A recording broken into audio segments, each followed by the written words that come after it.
Bro mister காவல்துறை hands up. கலவரத்தை பயங்கரமான முள்ள அடக்கிட்டீங்க போல இருக்கு.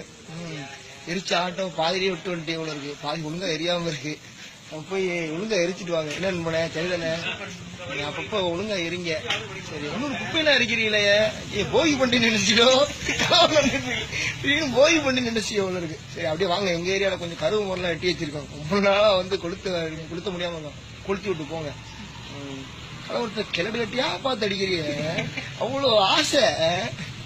நீங்களே வைப்பீங்களா, நீங்களே எடுப்பீங்களா? இதுல விஷமீகள் உள்ள பூந்துட்டாங்க. யாரு போனா உங்களுக்கு? சரி அந்த 2 வீடியோ வந்துருச்சு. அந்த பைக்கை கொளுத்துனது, அதுக்கப்புறம் அந்த போலீஸ் ஸ்டேஷனை கொளுத்துன வீடியோ மட்டும் வரல. அபிஷியலா நீங்களே ரிலீஸ் பண்ணிருங்க, அப்பதான் நல்லா இருக்கும். ஏன்னா குழப்பங்கள் இல்லாம இருக்கும்ல, நீங்களே சொல்லிருங்க. சரி இன்னொரு நான் உங்க ஒரே விஷயம் சொல்றேன், தயவுசெய்து எனக்காக செஞ்சிருங்க. ஒரு வைக்கப்போர் மண்டைய வந்து இன்னைக்கு பேசினா 5 மணிக்கு மேல எவ்வளவு செய்து மாணவர்கள் இந்த போராட்டத்தை கலைத்துக் கொள்ளணும் வேண்டுகோள் கொடுத்திருக்காப்புல.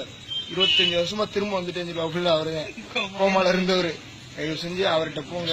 அந்த பின்னாடி பிசிறு இருக்கும், இங்கிட்டு இங்கிட்டு அதை மட்டும் கொளுத்தி விட்டு வந்துருங்க. அதுவும் சரியா போயிடும்.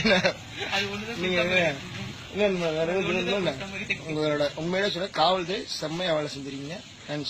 சொல்றேன், இது மாதிரியே தொடர்ந்து செய்யுங்க. கண்டிப்பா இந்தியா வந்து டிஜிட்டல் இந்தியாவா மாறிடும். ஏன்னா எல்லா குப்பையும் அகற்றிடுவாங்க. மோடி வந்து உண்மையிலே ஆமா என்னமோ புதுசா சொல்றாப்புல. உண்மையிலேயே அவர் வந்து கமலஹாசனை கூப்பிட்டதுக்குள்ள பதிலா உங்களை கூப்பிட்டுருக்கலாம். ஏன்னா வந்து நீங்க நல்லா சுத்தப்படுத்துறீங்க, தூய்மையாக்கி விட்டுறீங்க. சரிங்களா? இது மாதிரி வீடியோ அடிக்கடி இது பண்ணுங்க.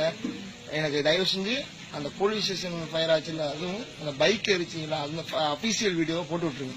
எங்களை வெயிட் பண்ணிட்டு இருக்கோம்.